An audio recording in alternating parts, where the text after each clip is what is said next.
सभी जो पीछे लोग हैं वो आगे आ जाए, इधर हॉस्टल के आगे है वो लोग इधर सामने आ जाओ, आपका फोटो यहाँ से आएगा सारा। हॉस्टल के आगे जो खड़े हैं युवा वो कृपया सामने आ जाए।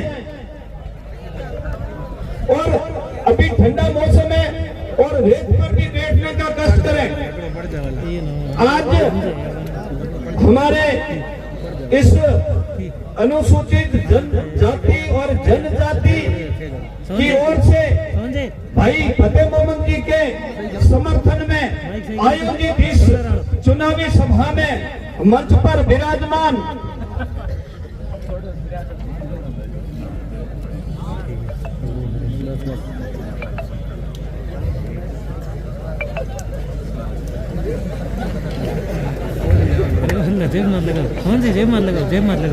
मंच पर विराजमान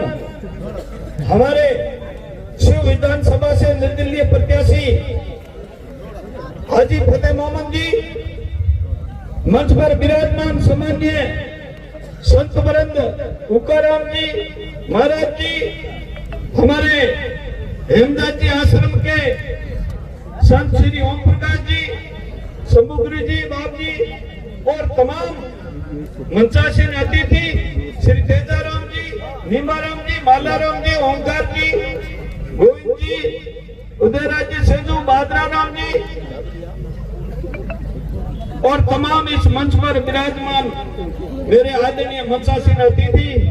और सामने विराजमान मेरी अनुसूचित जाति और जनजाति के तमाम बुजुर्गों और युवा साथी, आज मैं उनको धन्यवाद देना चाहता हूं कि उनकी बदौलत ये शक्ति प्रदर्शन करने की जरूरत पड़ी है, इसलिए उनको बहुत बहुत धन्यवाद देना चाहूंगा। अन्यथा लोगों को लगता ही नहीं और फतेह खान जी को भी कम लगता कि ये कितने लोग मेरे साथ हैं। तो बहुत बहुत धन्यवाद जो परसों हमारे सम्माननीय मेघवाल समाज के प्रतिनिधियों ने जो सभा का आयोजन किया, अमीन साहब को समर्थन दिया, उनके बारे में मैं एक लफ्ज नहीं कहना चाहता हूं कि ये प्रजातंत्र है और प्रजातंत्र में कोई किसी व्यक्ति, धर्म, जाति या पार्टी या निर्दलीय को समर्थन करे, वो उनका अधिकार है और डेमोक्रेसी है। अगर आप काम करोगे तो आपकी निंदा होगी और मुझे दलाल से लेकर के जो मेरे साथ में हमेशा उठते हैं, बैठते हैं, प्रेम से रहते हैं, उन लोगों ने न जाने कल वीडियो में लाइव आकर के मेरे बारे में क्या क्या शब्द कहे हैं। मैं कहता हूं मैं दलाल हूं, कैसा भी हो, आप तो अच्छे लोग हो, इससे समाज की तो कम से कम इज्जत बच जाएगी।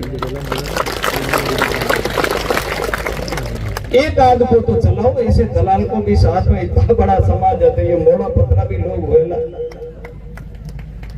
तो उनके बारे में मैं एक शब्द नहीं कहना चाहता हूं। और मुझे किसी ने कहा कि आज हम बोलेंगे, मैंने कहा नहीं, मैं कुछ बोलता हूं गलत और आप सामने अगर मेरे बराबर के शब्द यूज करते हो तो मेरे और आप में कोई फर्क नहीं है, आप मेरे जैसे ही हो। तो इसलिए उस बारे में कुछ नहीं बोलना चाहता हूं। मैं इतना ही धन्यवाद देना चाहता हूं कि इस समाज को एक होने का उन्होंने एक अवसर दे दिया। आजादी के 45 साल सिर्फ और सिर्फ हमारा प्रतिनिधित्व कांग्रेस से सम्माननीय अमीन साहब ने किया और उनके सामने जो पार्टी लड़ी उसमें सम्माननीय संपूर्ण जो प्रत्याशी थे जो आदरणीय राजपूत समाज से थे और भारतीय जनता पार्टी से थे। हम लोग एक बार इधर एक बार उधर के सिलसिले में लगातार चले और पिछली बार जब मुझे अवसर मिला तो मेरे इस अनुसूचित जाति और जनजाति किसान वर्ग के सहयोग से हमने एक छोटा सा 51,000 का ट्रेलर फिल्म का दिखाया था। ट्रेलर में कितने लोग पहुंचे और अभी 25 तारीख को फिल्म बनेगी और 3 तारीख को बड़ी सुपर हिट फिल्म रिलीज होने जा रही है। उसको इसलिए ज्यादा मैं किसी पे आरोप प्रत्यारोप नहीं लगाऊंगा। अमीन साहब जैसे हैं वैसे अपन ने 45 साल तक उनका सम्मान किया, अभी भी लंबा जिए, स्वस्थ रहे, इस बात की मैं कामना करना चाहता हूं। और ज्यादा उनके बारे में मैं बोलना ठीक नहीं समझता। उन्होंने क्या व्यवहार किया इसका सबूत ये है। अगर ठीक व्यवहार किया होता तो ये जो कांग्रेस पार्टी से हट करके इतनी हजारों की संख्या में ये मेरे अनुसूचित जाति और जनजाति के भाई उनके विरोध में इस तरीके से नहीं आते। और मैं जो परसों जो निर्णय लेके गए हैं उन बंधुओं से भी कहना चाहूंगा कि प्रजातंत्र में बहुमत से फैसला हुआ करते हैं और बहुमत का फैसला उनको भी, सामान्य लोगों को भी मानना पड़ेगा। अब देख लो कि परसों में बहुमत था या आज। परसों अनुसूचित जाति थी, उन्होंने सिर्फ मेघवाल समाज यूज किया। मेरे इस वर्ग में 2 भाई है, बड़ा भाई अनुसूचित जाति है, एसी है, छोटा भाई अनुसूचित जनजाति एसटी है। हम एक बाप की औलाद है दोनों ही। कभी मैंने मेघवाल शब्द यूज नहीं किया, करता हूं तो अनुसूचित जाति और जनजाति शब्द यूज करता हूं। इसलिए आप लोगों ने छोटे से मैसेज और उनके जो एक तरफा निर्णय के खिलाफ में जिस तरीके से एकता दिखाई है, उस एकता को मैं सलाम करता हूं, नीला सलाम करता हूं, जय भीम कहता हूं। क्योंकि ये वर्ग भी अब जो पहले हमारे वक्ता ने कहा था कि आप कितने दिन हमें खरीदोगे और जिस दिन ये कौम जाग जाएगी उस दिन रोगे माथे हाथ देगी। माना कि ये वर्ग अभी थोड़ा एक हुआ है, लेकिन इस वर्ग के पास में नेतृत्व तो नहीं आया। इस वर्ग को सत्ता का असली चाशनी जीत के नहीं लगी, इसलिए इनमें से ठेकेदार बने नहीं, इनमें से उद्योगपति बने नहीं, इनमें से व्यवसायी बने नहीं और जनप्रतिनिधि पे बने तो उनकी सीलें भी सरपंचों की आधे से ज्यादा दूसरे लोगों के जेब में रहती है। और जब मेरी बहन सुशीला मेघवाल जब एक युवा पढ़ी लिखी बालिका जब सरपंच बनी और उसने किसी को अपनी सील यूज करने का मौका नहीं दिया तो उनके साथ क्या क्या हुआ ये आप लोगों से ज्यादा कोई नहीं जान सकता। इसलिए हम लोगों ने उनका साथ दिया, हम लोगों ने आयोग से लेकर के पूरी शिकायत की। अंततः उन्होंने एक वार्ड पंच जो उप सरपंच हुआ करती है और सरपंच के रहते हुए उसको कोई अधिकार नहीं है, लेकिन सम्माननीय हमारे एमएलए साहब के आशीर्वाद से एक उप सरपंच ने पट्टा जारी कर दिया जो हमारे उस पंचायती राज एक्ट में उसको अधिकार नहीं है। पट्टा जारी करने के बाद में सीएमओ से फोन करके एडीएम जो फैसला ले रहा था स्टे का उसको रोका गया और उसके बाद में हम कोर्ट से लड़े। आज वो पूरा का पूरा जो बजट खर्च हुआ है, पट्टा खर्च हुआ, उसको खारिज जीरो मान लिया गया है। ये संघर्ष की है लड़ाई और मैं धन्यवाद उस परिवार को देता हूं जिन्होंने बहादुरी से गरीब होते हुए भी इस सत्ता के मद हाथी की परवाह नहीं की और लड़ाई लड़ी, अंततः जीती है। और अभी हमारा एमएलए होगा तो जायज बात के लिए मैं आपको, अब जब आप आ ही गए हो तो इस बात का हमने जतन किया है कि कहीं अमीन खान के पद चिन्हों पर फतेह खान तो नहीं चलेगा। इसलिए हम समाज के 25-30 लोग परसों रात को पीर साहब की दरगाह के अंदर पीर साहब की उपस्थिति में फतेह खान के सामने, जिसमें से अधिकांश लोग इस मंच पे विराजमान है, हमने साइलेंट मोड पे एक बैठक की और बैठक में यही बात की कि हमारे साथ अन्याय नहीं होना चाहिए, चाहे फतेह खान का भाई भी हमारे। और मैंने कहा सबसे ज्यादा लाचारी मैं नहीं करूंगा अगर मेरे समाज के किसी बहन बेटी या हमारी जर जोरों पर किसी ने अतिक्रमण या उनको सताने का काम किया। तो फतेह खान जी, ये इंसानियत रखना, मैं सबसे ज्यादा मुकर होकर बोलूंगा और उसको आपको ये दिन याद रखना है। आजकल क्या होता है, जब तक वोट देते हो और दूसरे दिन नहीं देते हो, तो 100 साल फतेह खान ने भी 35 साल तक अमीन साहब की सेवा की, अंत में एक बार इन्होंने दावेदारी की, तो क्या शब्द बोला उसके बारे में मैं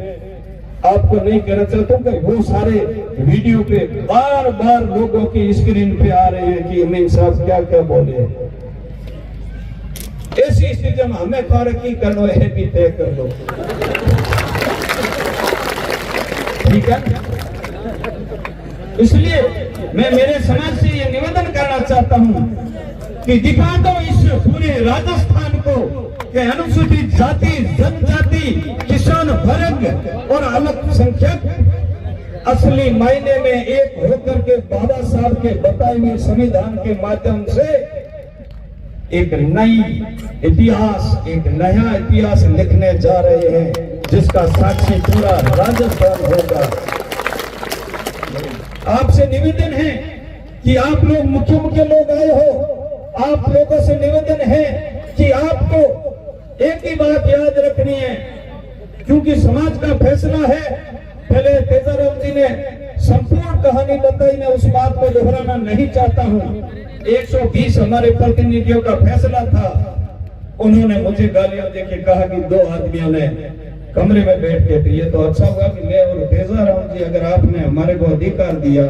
वो अगर अधिकार के तहत अगर उनको फैसला लेता तो उनकी बात बिल्कुल सही हो जाती कि इन्होंने 2 जनों ने कमरे में फैसला लिया। अब जो 120 लोग बैठे थे, उनके फैसले का मुझे किसी को सर्टिफिकेट देने की जरूरत नहीं है, क्योंकि उनको सबको मालूम है कि ये जो बोल रहे हैं क्या बोल रहे हैं, और सामान्य जो बोल रहे हैं वो भी इस फैसले के साथ में थे। उनको बुलाया, जब भी हमने मीटिंग बुलाई तो जो आज मुझे गाली दे रहे हैं और को बिके हुए लोग कह रहे हैं, उन लोगों को भी हमने आमंत्रित किया। अब मैं नाम उन्हें में किसी एक का भी नहीं लेना चाहता, वो बोलते हैं वो उनका काम है। मैं किसी पर न तो गलत टिप्पणी करूंगा न कुछ करूंगा। आप लोगों से अपील करूंगा कि आप संविधान के दायरे में रह करके, विशेष करके मेरे युवाओं से निवेदन है कि ये सोशल मीडिया का जमाना है, आप मेहरबानी करके कुछ लोग ऐसे समय में ये जो हमारा सौहार्द बिगाड़ने के लिए, भाईचारा बिगाड़ने के लिए या इन वोटों को डाइवर्स करने के लिए किसी प्रकार की कोई टिप्पणी करेंगे, किसी प्रकार की और घटना करेंगे, लेकिन आपको अर्जुन की मछली की आंख दिखती है, वैसे आपको अलमारी का आगे वाला बटन दिखना चाहिए। उससे आगे दाएं बाएं ऊपर नीचे देखने की जरूरत नहीं है। मैंने जो उस दरगाह का जिक्र किया, उसमें हमने सभी एक चीज मांगी कि हम नाजायज के लिए हम नहीं कहेंगे, और इंसान हो तो जायज से आप पीछे मत हटना। तो इन्होंने मुझे आश्वस्त किया, और साथ में पीर साहब ने कहा इनको कि ये जो लोग बात कर रहे हैं उस पर खरा उतरना, कहीं इनके साथ धोखा नहीं हो। मैं इतना ही कहूँगा, ज्यादा बारे में चर्चा नहीं करूँगा, ताकि लोगों को लगे कि खाली ये गाड़ियों में बैठने के, भाषण देने के शौकीन नहीं है। हम लोग समाज की चिंता चाहते हैं, और मैं आपको दावे के साथ कहना चाहता हूँ, इनका आला कमान, इनको आशीर्वाद देने वाले इनके पिताजी है या मुझे पता नहीं, पिताजी नहीं है। आज हम सब उम्र के हिसाब से इससे रास्ता जड़ा, किसी ने चाचा का धर्म निभाना है, किसी को बड़े भाई का निभाना है, किसी को भतीज का निभाना है, तो किसी को बेटे का निभाना है। लेकिन इनके कंधे पर जब अनुसूचित जाति और जनजाति ने हाथ रख लिया है, तो ये वर्ग कहीं पीछे नहीं रहना चाहिए। और एक भी वोट अपने गांव में कोई हमारे आपस में घर का, खेड़े का, पड़ोस का दूसरा छोटा मोटा किस्सा है, तो उसके लिए जैसे मेरे लिए हाथ जोड़े थे नहीं, वैसे के वैसे फतेह खान के लिए अपने भाइयों को मनाने के लिए हाथ जोड़ लेना। एक कहावत है, एक बार एक बटेरे के बच्चा नहीं हो रहा था, तो उसने कहा कि रिकिया जी मावा तो काबर हो जाए, हमारा पेट मरी है। तो एक बार कर किया गया हुए टेम केड़ धंधो करता बड़े नारी में बहर माता बेटी रिखियोरी रात में कोने गए और सुबह मोरी मन चाहे भैंस माथे भोगो बडेरे ने कोना पूसी लागी बडेरे कहे भैंस से जाए गुजारा था देखे थोड़ी देर हुई थी भैंस तो दो हुंडाली तिली है लाई केड़ा की मोई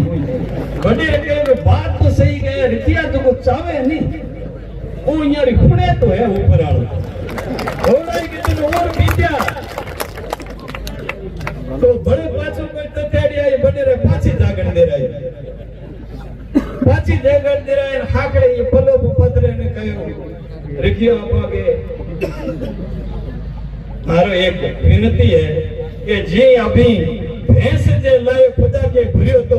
ती मुझे पुत जे लाए घुरना तो मैं रिखियो के ये बडेरे आपड़ी दुख दे है और मैं कहे हे भगवान ये मो बच्चा है ये छोकरो होना चाहिए 9 महीने वर छोकरो तो मैं ये कहूं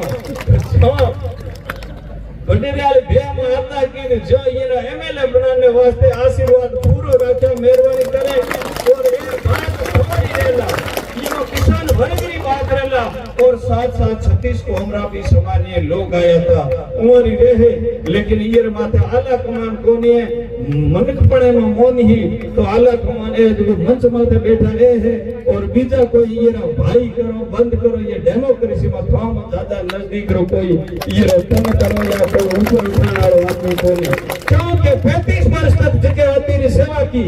वे थोड़े फेंक्यो जानो गले लगाने का काम ये वर्ग कियो है और ये वर्ग में मैं बहुत बहुत धन्यवाद देना चाहूँ आप सभी लोगों ने मैं निवेदन करना चाहूँ कि ये बात में पैसे पर फर्क नहीं आना चाहिए जो बडेरे रहते गुरु तो जो मुझे ले जो कालारे वोट देने हड़ो भूखा तरहा रहे जो मनो वोट दिया था और वो थे ये फतेह खान जी ना उन्हें मुझे ज्यादा वोट दियो तो अपनी बात रहता है और आगे पीछे काम करके ए तो क्या पर क्यों यही हूं तुम बताऊं क्योंकि अगली बार सीट रिजर्व आवे ये जो सीट है ये रिजर्वेशन होने जा रही है अनुसूचित जाति के लिए तो थोड़ो हंकारो दे दियो कोई सामान्य अपना समाज रहना क्या तुम अगलो एमएलए 28 है हमें जब इंटरव्यू में पूछेगा 28 को क्या निर्णय लोगे तो कि मैं तो घर चला जाऊंगा ऊपर वाले के तो बेटे बाप कहीं तो हलेरा जियो तो इतना कूड़े मीटिंग करो तो ये ना पाछो एमएलए तो बना था और फिर 28 में जान को जो मानस करो हंगारे दिया ने मैं तो उनको बेड़ा होता हूं वो मोहरा है